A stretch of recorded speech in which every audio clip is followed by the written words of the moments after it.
अल्हम्दुलिल्लाह अल्हम्दुलिल्लाहि रब्बिल आलमीन वल आक़िबतु लिल मुत्तक़ीन वस्सलातु वस्सलामु अला सय्यिदिल अंबिया'i वल मुरसलीन अम्मा बअद फ़अऊज़ु बिल्लाहि मिनश शैतानिर रजीम बिस्मिल्लाहिर रहमानिर रहीम अला इन्ना औलिया अल्लाहि ला खौफुन अलैहिम वला हुम यहज़नून सदक़ल्लाहुल अज़ीम।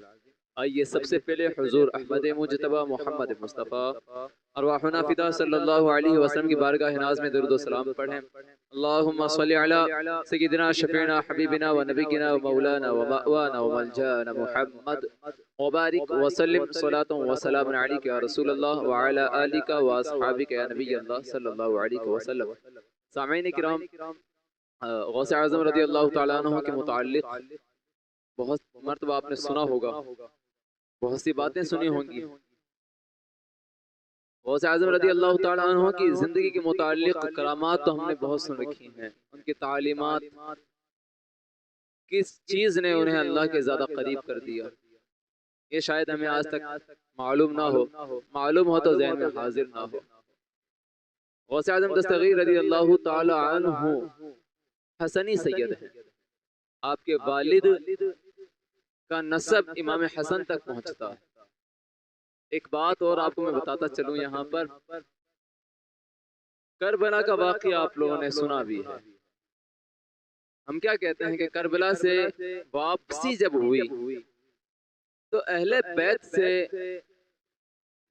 जिंदा कौन कौन से अफराद लौटे थे। सबको पता है कि इमाम ज़ैनुल आबिदीन इब्न हुसैन रज़ी अल्लाह तआला अन्हु बीमार थे, बीमार आबिद, और ये पलट कर आए थे। हाँ, करबला की जंग में इमाम हसन के एक शहजादे और हसन मुसन्ना भी शरीक थे। जख्मी हो गए थे, इनके मामू लगते थे जो कि लश्कर यजीद में थे। उन्होंने अपने साथ लिया और उनका इलाज किया। ये दूसरे भी ऐसे थे जो जंगे करबला में शामिल थे और वहां से जिंदा वापस आए थे, और उन्हीं से आपकी नस्लें आगे तक मुंतकिल होती गई।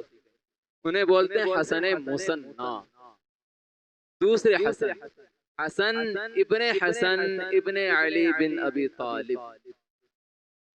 पता नहीं क्यों बयान नहीं करते, क्यों इनका नाम छूट जाता है। आखिर ऐसी कौन सी बातें हैं कि इनका तज़किरा नहीं होता, वरना तज़किरा होना चाहिए।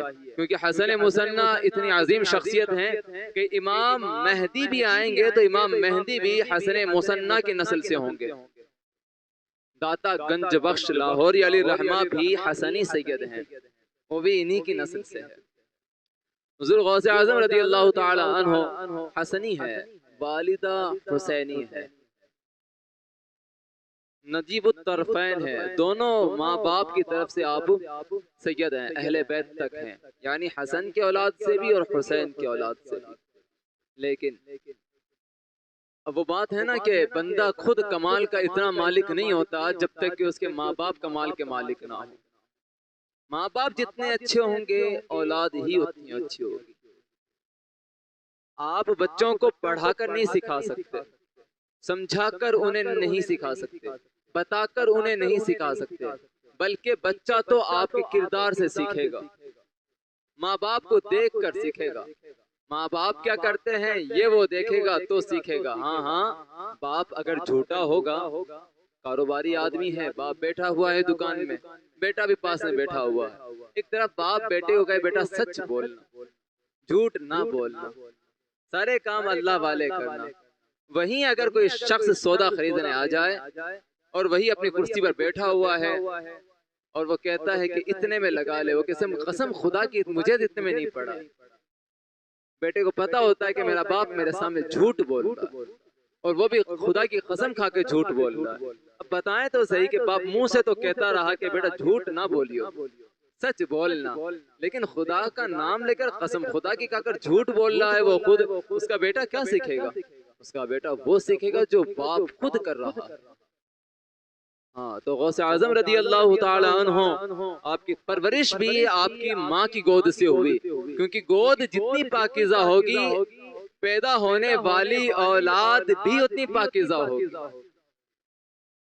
आपके वालिद अबू सालेह मूसा जंगी दोस्त एक मर्तबा रास्ते से गुजर रहे थे, किरदार देखें जरा, रास्ते से गुजर रहे थे, वहाँ खलीफा वक्त के कुछ कारिंदे शराब के घड़े उठाए हुए अपने सरों पर रास्ते से गुजर रहे थे। पूछा कि क्या है, कहाँ लेके जाते हो? कि कुछ सामान है। कि क्या है? शराब है। कहाँ लेके जाते हो? कि खलीफा ने मंगाया है, हुक्मरान ने मंगाया है। आपको गुस्सा आ गया, आपने अपना आसा उठाया, तीनों के घड़े फोड़ दिए। किसके? बादशाह के घड़े, तीनों के फोड़ दिए। अब वो गए बादशाह की शिकायत करने, एक की चाल लगाकर जो बातें ना कहनी थी वो बातें भी कह दी कि अबू साले ने हमारे साथ ये किया, हमने कहा था कि बादशाह के घड़े हैं, फिर भी उन्होंने फोड़ दिए। बुलाया जाए दरबार में। गौसे आजम के वालिद अबू साले मूसा जंगी दोस्त को जब बुलाया गया ना, वहां पर बादशाह ने कहा, खलीफा ने कहा, क्या बात है, तुझे पता नहीं था मेरे? तू होता कौन है तोड़ने वाला? कहा कि मुहतसिब हूँ, हिसाब लेने वाला। तुझे किसने मुकर्रर कर दिया हिसाब लेने के लिए? तू कौन होता है हिसाब लेने वाला? मेरे रब ने मुझे हिसाब लेने के लिए कहा है, और मैंने इसलिए तोड़ा है ताकि तू जहन्नम में ना जले, तू अल्लाह ताला की सजाओं में गिरफ्तार ना हो जाए।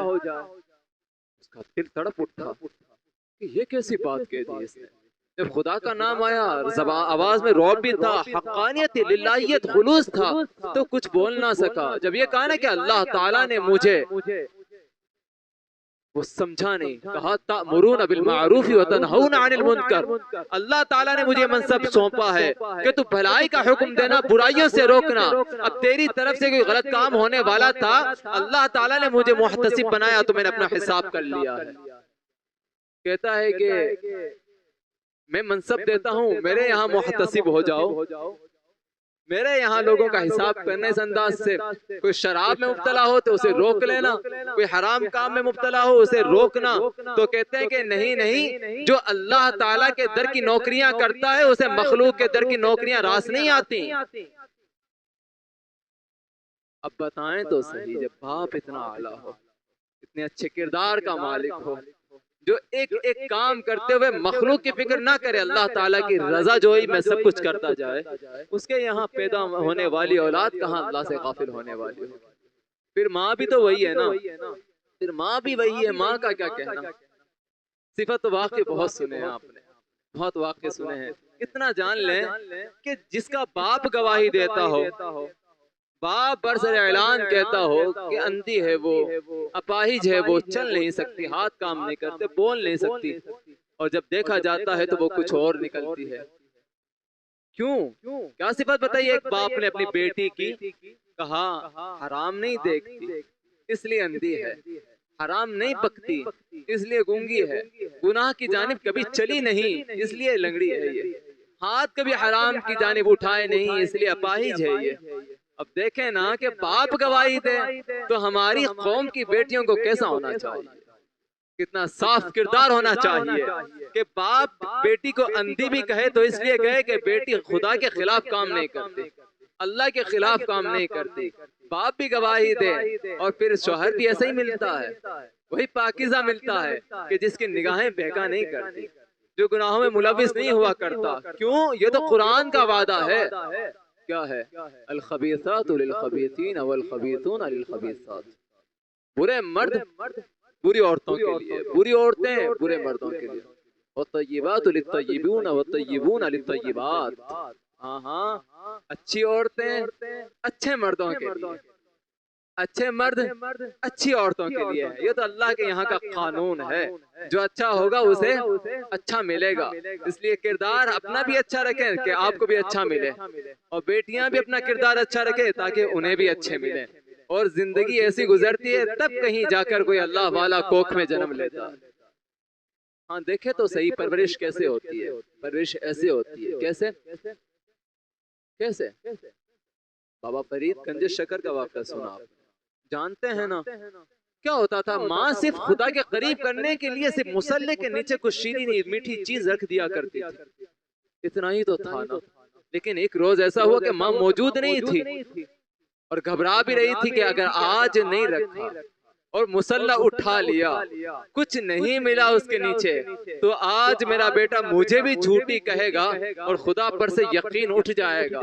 माँ की जबान भी तो खुलती है कि रब्बे कदीर आज लाज बचा ले, आज देख ले, मुझसे यकीन उठे तो उठे, तुझसे यकीन नहीं उठना चाहिए। दौड़ी दौड़ी घर वापस आती है, देखती है कि बाबा फरीद आगे बैठे हुए हैं, छोटे से बच्चे थे उस वक्त में। कहा बेटे क्या बात है? कि माँ कुछ नहीं, खाना खा लिया? कि हाँ माँ खा लिया। कि किसने दिया? जहाँ से रोजाना मिलता है। लेकिन माँ आज जो मिला था ना उसका मजा ही और था। क्यों ऐसा? आखिर ऐसा क्या लुत्फ था? ये चीजें खत्म हो गई क्या? नहीं ना, आज भी हमारी माएँ आए तो सही। जैसे बाबा फरीद की माँ किया करती थी कि मुसल्ले के नीचे कुछ रख दिया करती थी, रखे ना हमारी बहन बेटियां भी कुछ रखे ना मुसल्ले के नीचे, चॉकलेट्स वगैरह देखे, कुछ खाने की चीजें। आज का जमाना जिस बात का तकाजा करता है ऐसी चीजें रखे ना। हाँ हाँ, बाबा फरीद छोटे थे, उन्हें भी माँ पर यकीन था। हमारे बच्चे भी छोटे हैं, माँ पर यकीन करते हैं। आज मौका है अपने ऊपर यकीन दिलाने का। कुछ ऐसा तरीका अपनाए ना कि हो सकता है कि आपके 2-4 रुपए खर्च कर देने से, एक ममता का अंदाज अपना लेने से आपके घर में भी कोई अल्लाह का वली पैदा हो जाए।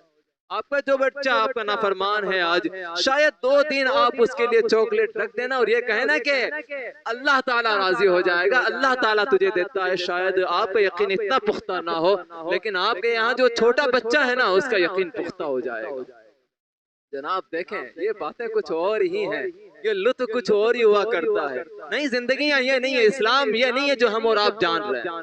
नहीं, ये इस्लाम नहीं है जो हम और आप फॉलो कर रहे हैं। इस्लाम दर हकीकत यही है कि माँ की कोख में भी बच्चा रहे ना तो उसकी जबान पर भी अल्लाह अल्लाह का विर्द जारी हो जाना चाहिए।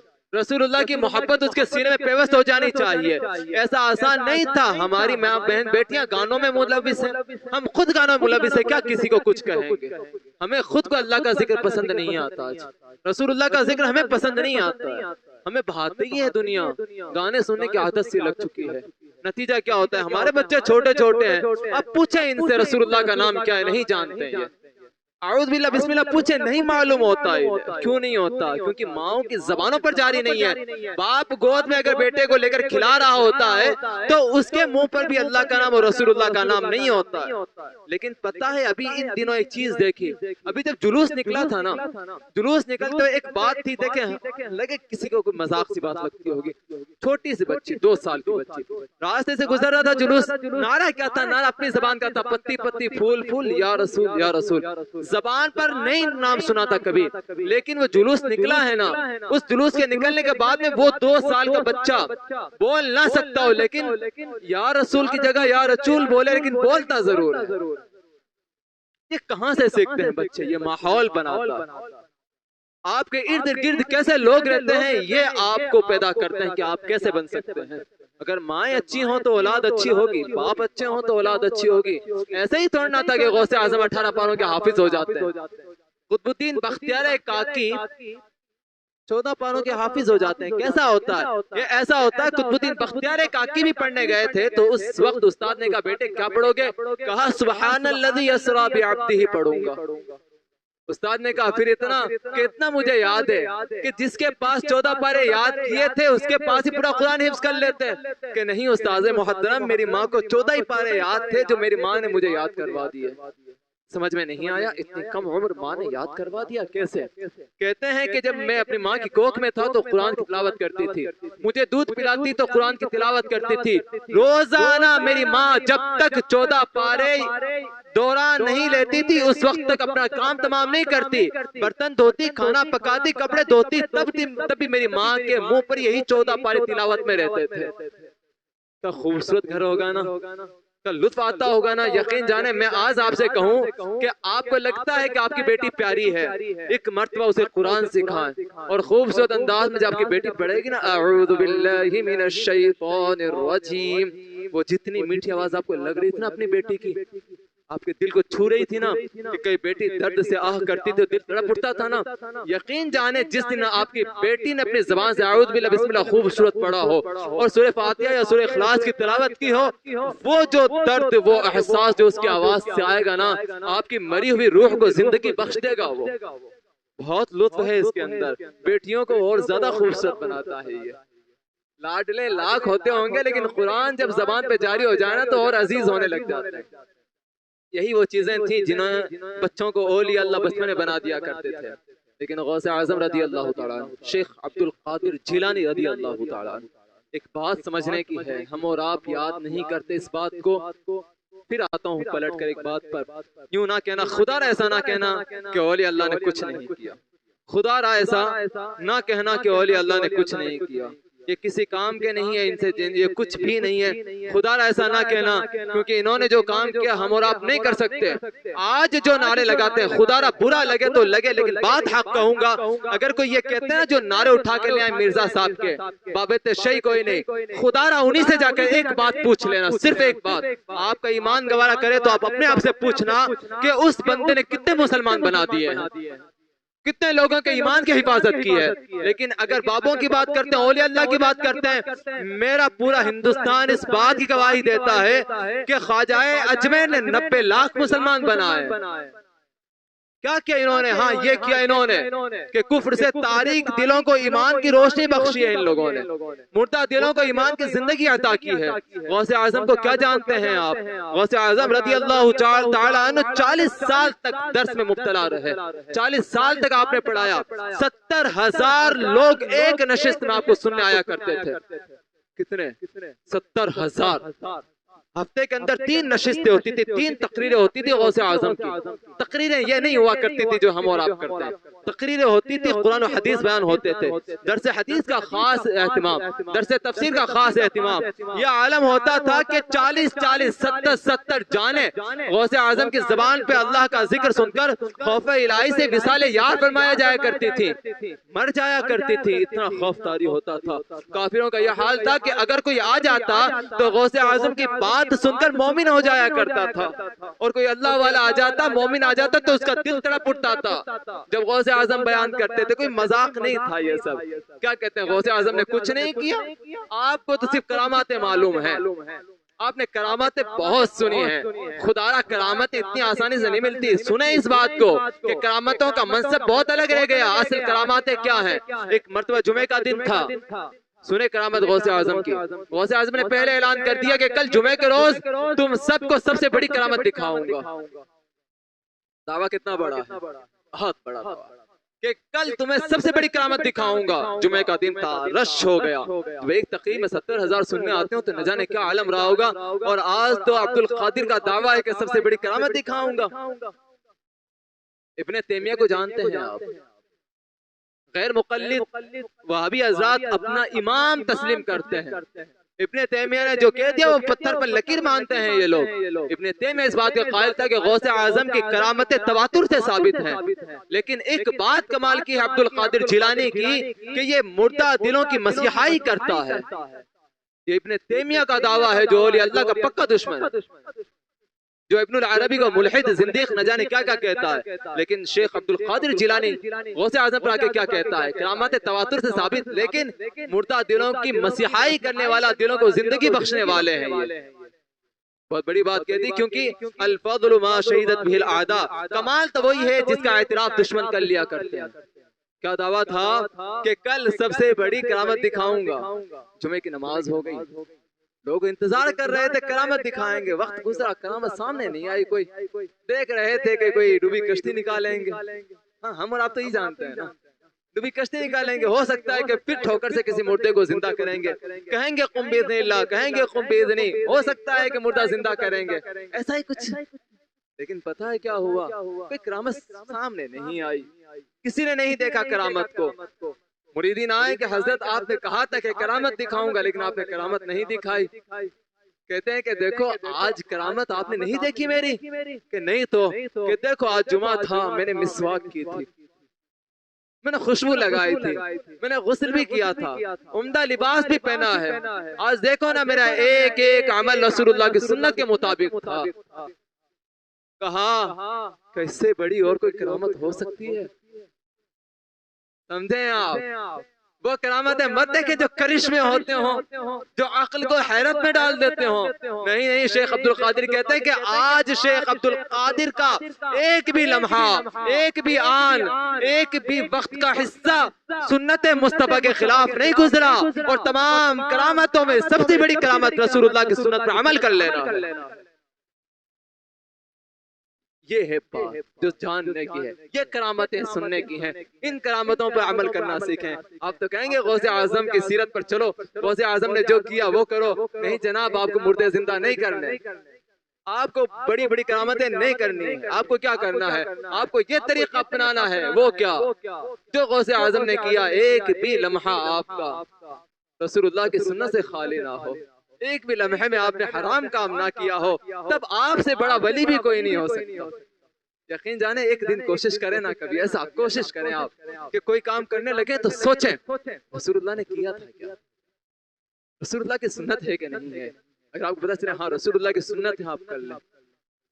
नहीं सुन्नत रसूल नहीं है, छोड़ दें उसे। यकीन जाने एक दिन गुजारे, आपको रात में खुद एहसास होगा कि आज की रात मुझे अल्लाह ताला की याद में गुजारनी चाहिए। गौसे आज़म रज़ी अल्लाह ताला अन्हु के 40 साल ऐसे गुजरे कि ईशा की नमाज पढ़ते थे, उसी के वुजू से फजर की नमाज पढ़ लिया करते थे। मतलब सोने से यारा नहीं था, सोने से गरज नहीं थी, राहत नहीं चाहिए थी। कुरान कहता है ना कि ये वो लोग होते हैं जिनके पहलू अल्लाह ताला की याद के लिए बिस्तर से जुदा रह जाते हैं। वो यही लोग हुआ करते हैं, ततजाफा जुनूबुहुम अनिल मदाजिअ। हाँ हाँ, उनके पहलू बिस्तरों से जुदा रहते हैं, वो ये लोग होते हैं। इन्हें सोने में मजा नहीं आता, इन्हें अल्लाह अल्लाह करने में मजा आता है, इन्हें या रसूलुल्लाह कहने में मजा आता है, अल्लाह के साथ जिंदगी गुजारने में मजा आता है।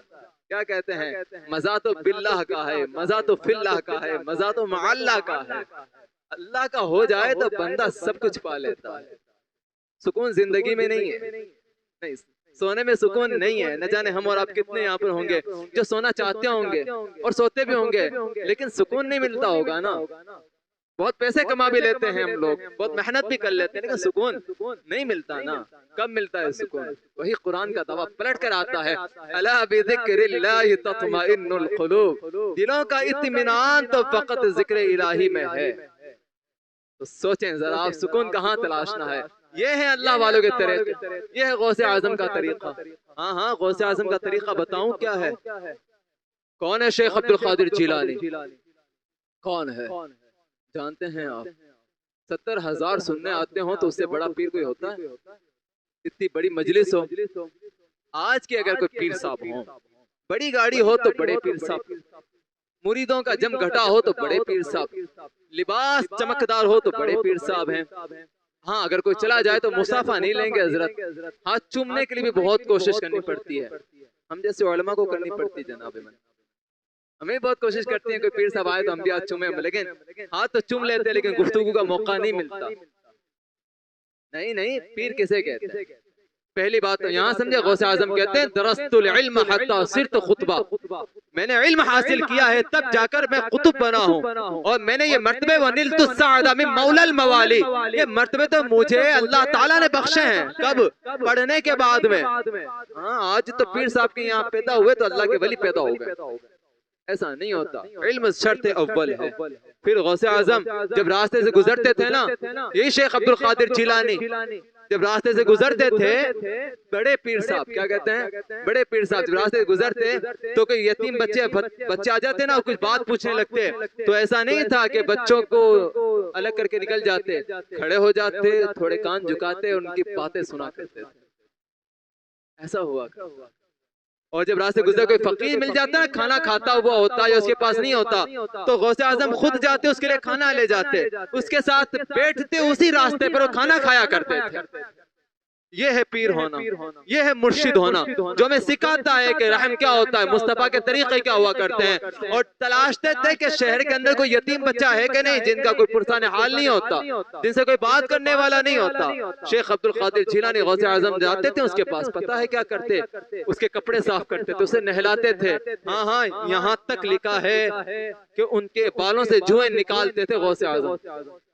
ये बने ना आप, ये बने आप, बड़ी करामतें दिखाने वाले आप ना बने, आपको ये बनना है। असल मुस्तफा का प्यारा सुन्नी जिसे कहते हैं ना, वो ये होता है जो किरदार मुस्तफा वाला लेके चलता है।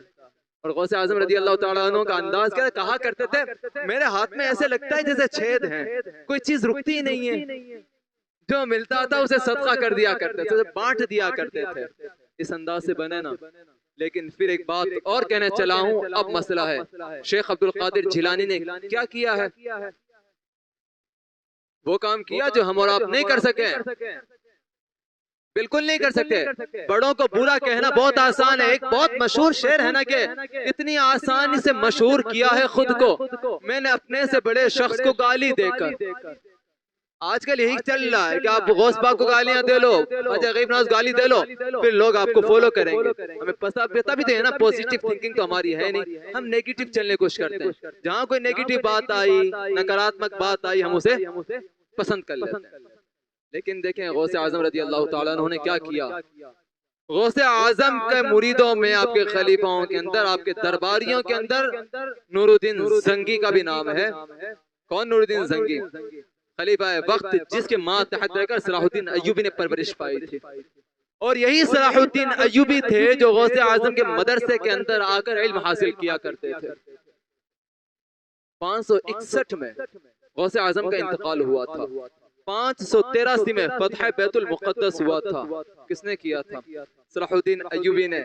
फिर देखें जरा, सलाहुद्दीन अय्यूबी के लश्कर में 70% तकरीबन लश्करी गौसे आजम रज़ी अल्लाह ताला अन्हु के मुरीद थे। सिर्फ इल्म नहीं, सियासत थी, सियासत। समझाया गया इस बात को कि जहां रोमी तुम पर गालिब आ चुके हैं, सलीबियों ने तुम्हारा किरदार खत्म कर दिया है, मुसलमान परेशान हैं, अपनी ताकत और कुव्वत भूल चुके हैं, उन्हें एहसास नहीं है इस बात का। तो शेख अब्दुल कादिर जिलानी के बगदाद आने से पहले वहां संभाला करते थे इमाम गजाली। जिस साल इमाम गजाली वहां से रुखसत हुए, उसी साल गौसे आजम रज़ी अल्लाह ताला अन्हु बगदाद पहुंचे हैं। क्योंकि जब एक चला गया तो अल्लाह ताला ने दूसरे का इंतजाम कर दिया। और फिर गौसे आजम ने यह तरबियत की कि वहां के लोगों को दीन इस्लाम सिखाया इस अंदाज से कि तुम लोगों के दिलों को अल्लाह की जानिब कैसे पलटते हो। साथ ही साथ ये भी बताया कि जब अल्लाह की राह में जिहाद का मौका आए तो अल्लाह ताला के लिए अपनी जान भी कैसे देनी है।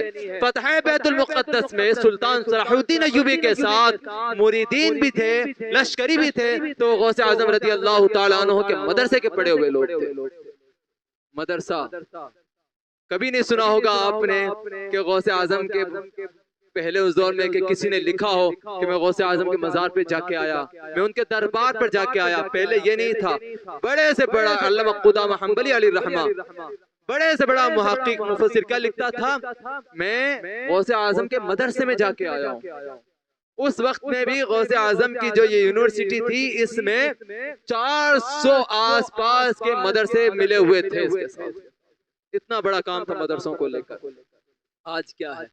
आज मदरसे वीरान हैं, शादी खाना आबादी के लिए। अदब के साथ बुरा ना मानिएगा, लेकिन हकीकत यही है। सिर्फ यही नहीं, हमने दूर दूर तक देखा है, बाहर तक देखा, हिंदुस्तान का अक्सर हिस्सा इसी में है। मदरसे बने हुए हैं, उसमें क़ाल अल्लाह क़ाल रसूल तो नहीं है, लेकिन हाँ ये जरूर है कि कोई साहिब बारात लेके आते हैं, डीजे वगैरह लेकर आते हैं और उसी मदरसे के अंदर वो गाने बज रहे होते हैं और वही लड़कियां थिरक रही होती हैं। जरा देखें तो सही ना, बुनियाद किस लिए रखी गई थी? क़ाल अल्लाह व क़ाल रसूल के लिए। लेकिन हमारी इस दानिश ने जो दुनिया परवरी में मुब्तला थी, इसने क्या कर लिया? इसने उसको खत्म करके दुनिया को इसके अंदर दाखिल कर दिया। खुदारा अगर कहीं ना कहीं आपको लगता है कि हम बर्बाद हो रहे हैं, हमारी कौम हलाक हो रही है, तो इस बात पे भी गौर करना कहीं ऐसा नहीं ना हो कि हमारे अगलों ने कुछ गलतियां की हो और हम उन्हें सुधार सकते हैं लेकिन नहीं सुधार रहे हैं। तो शायद यही वो सबब हो सकता है जिसने हमारी कौम को, हमारे बच्चों के फ्यूचर को, मुस्तकबिल को बर्बाद करके रख दिया हो। प्यारों, इतना आसान नहीं है। दीन खूबसूरत होता है, लेकिन शर्त इतनी है कि आपको अल्लाह का महबूब बंदा बनना होगा। शर्त इतनी है कि आपको अल्लाह से मोहब्बत करनी होगी। हाँ, एक बात का और इश्काल दूर करते चलूं मैं, एक वाक़या गौसे आज़म के मुतालिक जिक्र होता है। अभी तक वाक़या मैंने नहीं सुनाया आपको, एक वाक़या बस ऐसे सुना देता हूँ इश्काल दूर करने के लिए। अक़ीदा अहले सुन्नत का मजबूत होता है अल्हम्दुलिल्लाह। कि गौसे आज़म रज़ी अल्लाह ताला अन्हु मुर्दों को जिंदा करते थे तो कुम बिइज़्निल्लाह कहा करते थे। क्या कहते थे? कुम बिइज़्निल्लाह, उठ अल्लाह के हुक्म से। एक वाक़े के अंदर मिलता है कि गौसे आज़म ने कहा कुम बिइज़्नी, उठ मेरे हुक्म से, और मुर्दा जिंदा हो गया। तो लोग कहते हैं कि तुमने क्या किया, तुमने क्या किया? अल्लाह ताला के मुकाबिल गौसे आज़म को लाके खड़ा कर दिया। नहीं, हरगिज़ ऐसा नहीं। हरगिज ऐसा नहीं है। वो मुंह बर्बाद हो जाए जो शिर्क में मुब्तला हो, वो नसीबे बर्बाद हो जो शिर्क में मुब्तला हो जाओ। नहीं, ऐसा हरगिज नहीं हो सकता कि कोई सुन्नी ये बात भी कर सके। हाँ हाँ, लेकिन एक बात समझाऊंगा, गौर से सुनना जरा, बस इतनी सी बात अर्ज करके मैं अपनी गुफ्तगू तमाम करूं। वो वाक़या याद है आपको, मूसा अलैहिस्सलातु वस्सलाम जब वापस आ रहे थे और दरख्त से आवाज आई थी कि मैं तुम्हारा रब हूँ। कलाम कहाँ से हुआ था? एक बेजान दरख्त से। कलाम किसका था? अल्लाह ताला का था। कलाम किसका था? अल्लाह ताला का। हुआ किस पर? बेज़बान पर। बेज़बान बल्कि बेजान पर। अल्लाह कादिर मुतलक है, वो जिस पे चाहे अपना कलाम जारी फरमा दे। हाँ, अब बुखारी शरीफ की हदीस पाक याद करें। आक़ा करीम सल्लल्लाहु अलैहि वसल्लम फरमाते हैं कि हदीस कुदसी है कि बंदा नफल इबादत से मेरे इतने करीब हो जाता है कि मैं उसके कान बन जाता हूँ जिससे वो सुनता है, मैं उसके हाथ बन जाता, आँख बन जाता हूँ जिससे वो देखता है, मैं उसके हाथ बन जाता हूँ जिससे वो पकड़ता है, मैं उसके पाँव बन जाता हूँ जिससे वो चलता है। एक मिनट, कभी ना सोचना कि अल्लाह ताला हाथ पाँव में आ जाता है। नहीं, अल्लाह ताला हुलूल से पाक है, वो जगहों से मोहताज, जगहों का मोहताज नहीं, जगहों से पाक है, जिस्मों से पाक है। अगर कोई ये अकीदा रखता है कि अल्लाह ताला किसी में आ सकता है, अल्लाह तो दरकिनार, अगर कोई ये कहता है कि फलां की रूह फलां में घुस गई, फलां का भूत फलां में आ गया, काफिर हो जाएगा वो। ये अकीदा रखना कुफ्र है, कुफ्र है। तो ये भूत भूत कुछ नहीं होते, किसी की रूहें किसी में नहीं घुसती हैं। खुदा ऐसा अकीदा ना रखे, अल्लाह ताला भी किसी में नहीं घुसता। तो इस हदीस का मतलब क्या है? तो मुहद्दिसीन फरमाते हैं इसका मतलब ये है कि वो बंदा अगर देखता है तो वो देखता है जो अल्लाह की रजा के लिए होता है, वो बंदा सुनता है तो वो सुनता है जो अल्लाह की रजा के लिए होता है, वो बंदा पकड़ता है तो वो चीज पकड़ता है जो अल्लाह ताला की रजा के लिए होती है। अगर वो बंदा चलता है तो फकत अल्लाह की रजा के लिए चलता है। या यूं कहे कि उस बंदे की अपनी ख्वाहिशात खत्म हो जाती है, अब तो वो देखता है जो अल्लाह चाहता है, वो सुनता है जो अल्लाह चाहता है, वो चीज हाथ लगाता है जो अल्लाह चाहता है, उस जानिब चलता है जहां अल्लाह चाहता है। जब ये आलम हो जाता है कि बंदा खुद फना हो जाता है, अल्लाह का जिक्र बाकी रह जाता है, अब कोई आकर उससे कहे कि जनाब ये बात है, कहा तो उससे है, लेकिन उसकी बात रखने वाला कौन है? क्योंकि वो तो अल्लाह का हो चुका, और जो अल्लाह का हो चुका है उसकी बात रखना अल्लाह ताला के जिम्मे हो जाता है। अगर वो अल्लाह का वली कहे कि उठ खड़ा हो जा, जिंदा हो जा, तो जबान उसकी होगी, लेकिन कुदरतें तमाम की तमाम अल्लाह ताला की होंगी। उस वक्त ये कहा जाएगा कि ये इबादतों का सिला है, जो अल्लाह ताला का महबूब ये बंदा हो गया। अगर गौसे आजम ने कहा कुम बिइज़्नी, उठ मेरे हुक्म से, तो इसमें गौसे आजम की ताकत कुछ नहीं थी, इसमें ताकत तो फकत किसकी थी? अल्लाह ताला की रजा की थी। आला हज़रत का शेर नहीं है, गौसे आजम इमाम मुत्तक़ा वन्नुक़ा, जलवाए शान कुदरत पे लाखों सलाम। सामाईन किराम, एक छोटा एक मसला गुजारिश करता हूँ, शायद आपके यहाँ भी होगा। अक्सर हमारे घरों के अंदर गौसे आजम रज़ी अल्लाह तआला अन्हु की चरागी का एहतिमाम होता है। अलग से कमरा बनाया होता है, एक ताक बनाई होती है, उसके अंदर एक चिराग रखा होता है, और हर शाम हम उसे आग लगाते हैं और कहते हैं कि ये किसके लिए जलाया है? गौसे आजम के लिए। तो साहिबों, ये जायज नहीं है, चिराग जलाना इस अंदाज से जायज नहीं है। अगर है तो उसे बंद करें। अगर आपके पास तेल है इतना तो ढूंढ लें, आपके पड़ोस के अंदर कोई गरीब होगा, शायद उसे भी इतने तेल की जरूरत होगी, तो गौसे आजम रज़ी अल्लाह तआला अन्हु की रूह को वो इसाले सवाब कर दें। अल्लाह ताला हमारे और आपके मुक़द्दर बेदार फरमाए, कहने सुनने से ज्यादा अमल की तौफीक अता फरमाए। अशहदु अल्ला इलाहा इल्लल्लाह व अशहदु अन्ना मुहम्मदन अब्दुहु व रसूलुहु व मा अलैना इल्लल बलाग।